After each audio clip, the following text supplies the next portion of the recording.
बिस्मिल्लाहिर्रहमानिर्रहीम। अस्सलाम वालेकुम दोस्तों आप BNN TV देख रहे हैं। मैं हूं हक नवाज जिलानी। जिन दोस्तों ने चैनल सब्सक्राइब नहीं किया उनसे गुजारिश है कि चैनल सब्सक्राइब करें।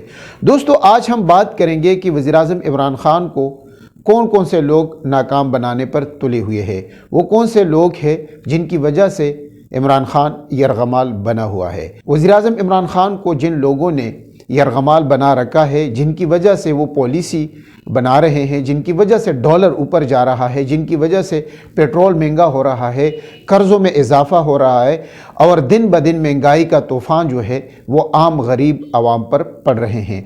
तो दोस्तों इसकी बुनियादी वजह रज़ा बाकिर है, जिनकी पॉलिसी है कि इस मुल्क को तबाह करना है। हमने देखा है कि वज़ीर-ए-आज़म इमरान खान की अभी भी कोशिश है कि मुल्क तरक्की करे, आम लोगों को रिलीफ मिले, लेकिन इसके बावजूद हम देखते हैं फिर क्या वजह है कि चंद महीने पहले यानी 4-5 महीने पहले मुल्क की मईशियत दुरुस्त सिमत पर जा रही थी। डॉलर 152 रुपये पर आ गया था, फिर एकदम से डॉलर ने उड़ान शुरू की और आज 178 रुपये पर है। और दोस्तों जब $1 बढ़ता है रुपए के मुकाबले में, तो आप ये समझ लें कि 500 अरब रुपए इस गरीब कौम पर पड़ते हैं, कर्ज़ों की शक्ल में, महंगाई की शक्ल में, और मईशत जो है वो तबाह हो जाती है। ये एक हकीकत है और ये हकीकत वज़ीर-ए-आज़म इमरान खान भी मानते हैं और उन्होंने अपने साबिका अदवार में ये बताया है कौम को, आवाम को, और इसी वजह से लोगों ने उनको मुंतखब किया था कि इमरान खान हमारे मसाइल हल करेंगे। लेकिन अब लगता ये है कि इमरान खान जो है वो बिल्कुल नाकाम हो चुके हैं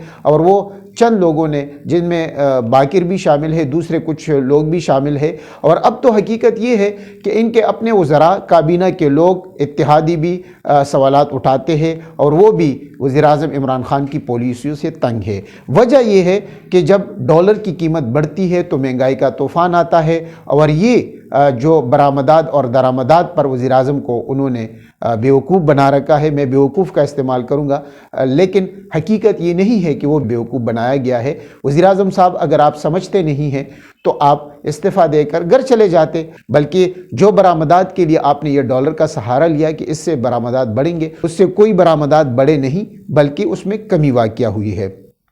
अभी भी टाइम है, वज़ीर-ए-आज़म साहब अपनी टीम को और जो लोग इसमें मुलविस हैं उनको गिरफ़्तार करें, ख़ास कर रज़ा बाकिर को, और कि ये क्यों ऐसा कर रहा है और अपनी पॉलिसी पर नज़रसानी करे। उन माहिरीन माशियात से मिले जो आपके खैरख्वाह है और उनसे मशवरे ले जो आज़ाद माहिरीन है, तो वो आपको बताएंगे कि हकीकत क्या है। अगर आपकी सोच ये है कि ये क्रिकेट टीम है और मैं आखिरी 10 ओवर में रन बना लूँगा, तो आपकी ये बोल है। ये पाकिस्तान है और 3.5 साल आपने हुकूमत की है। मुल्कों में, हुकूमतों में ऐसा नहीं है जो आपकी क्रिकेट की ज़हनीत है। अभी तक आप क्रिकेट की ज़हनीत से नहीं निकले। एक तो आपसे दरख्वास्त है कि क्रिकेट के ज़हनीत से निकले, वो सोच जो है, और आपकी एक और सोच जो गलतफहमी है आपको तकब्बुर का कि मैंने और ये सब कुछ मैं ठीक कर दूंगा और मैं ये कर सकता हूँ, मैं ये करूँगा, मैंने दुनिया देखी है। तो इन चीज़ों से निकले, हकीकत की दुनिया में आए, अल्लाह से माफ़ी मांगे। तकब्बुर ने आपको जो है नाकाम बना दिया है और अभी भी वक्त है कि आप मुल्क के लोगों पर रहम करें। दोस्तों अगर वज़ीर-ए-आज़म साहब को और इमरान खान साहब, अगर आपको इतनी फ़िक्र होती मुल्क में बढ़ती हुई महंगाई की, गरीबों की, तो आप जो है सबसे पहले अपनी वज़रा की अपनी तनख्वाह ख़त्म कर देते कि दुनिया में महंगाई है और उसके असरात पाकिस्तान पर पड़ रहे हैं, जिस तरह आप लोगों को बता रहे हैं, और उसकी वजह से आम लोग सफ़र कर रहे हैं। तो हम देखते कि आपने तो ना अपनी तनख्वाह कम की है, न ख़त्म की है, न आपके वज़रा ने ख़त्म की है, न आपके सेक्रेटरीज़ ने, न सरकारी मुलाजिमीन ने। आपसे दरख्वास्त है कि जिन लोगों की तनख्वाह 1 लाख से ज़्यादा है उन पर कट लगाना शुरू कर दे और परसेंटेज के हिसाब से कट लगाना शुरू करे। 20%, 30%, 40% कट लगाना शुरू कर दे, तो आवाम फिर सोचेगी कि आप आवाम के साथ मुखलिस है। हम ये देख रहे हैं कि पिछले 5 साल से आप सिर्फ आवाम को कुर्बानी का बकरा बना रहे हैं और इसकी कीमत जो है आप आइंदा इंतखाबात में देखेंगे कि आवाम जो है अभी आपका नाम भी सुनना पसंद नहीं करते। आप जो तकरीरें करते हैं ये सब माजी का हिस्सा बन चुके हैं।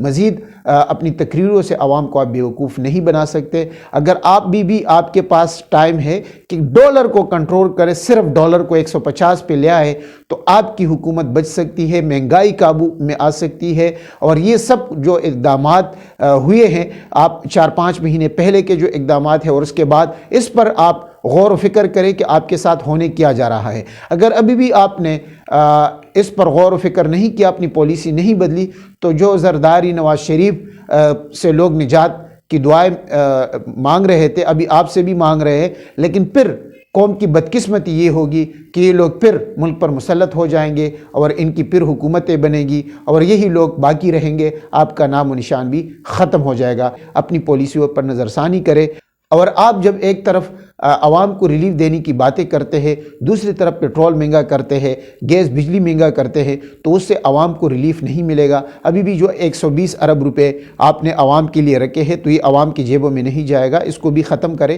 یہ صرف مافیا کے جیبوں میں جائے گا۔ آپ کو جو بریفنگ دی جاتی ہے چینی کے بارے میں، آٹے کے بارے میں، حقیقت یہ ہے کہ ابھی بھی ملک میں آٹا 80 روپے کلو ملتا ہے اور چینی جو ہے 155 160 کا ملتا ہے، اور وہ چینی جو باہر سے منگوائی گئی ہے، اسلام آباد کی میں اسپیشلی بات کرتا ہوں، یہ موٹی چینی نہیں ہے، یعنی یہ پاکستان کی چینی نہیں ہے جو آپ دعوے کرتے ہیں کہ 90 روپے مارکیٹ میں دستیاب ہے۔ کسی بھی یوٹیلیٹی سٹور میں اور مارکیٹ میں مجھے 90 روپے کلو چینی آپ لے کے دے دے تو میں پھر آپ کو مان جاؤں گا۔ یہ صرف باتیں ہیں آپ بیوقوف بنانے کے لیے، لیکن آپ کو نہیں، عوام کو بیوقوف بنانے کے لیے، لیکن عوام اب اتنی بیوقوف نہیں ہے کہ آپ کی باتوں میں آئے گی۔ تو وزیر اعظم صاحب، آپ اپنی پالیسی پر غور و فکر کریں۔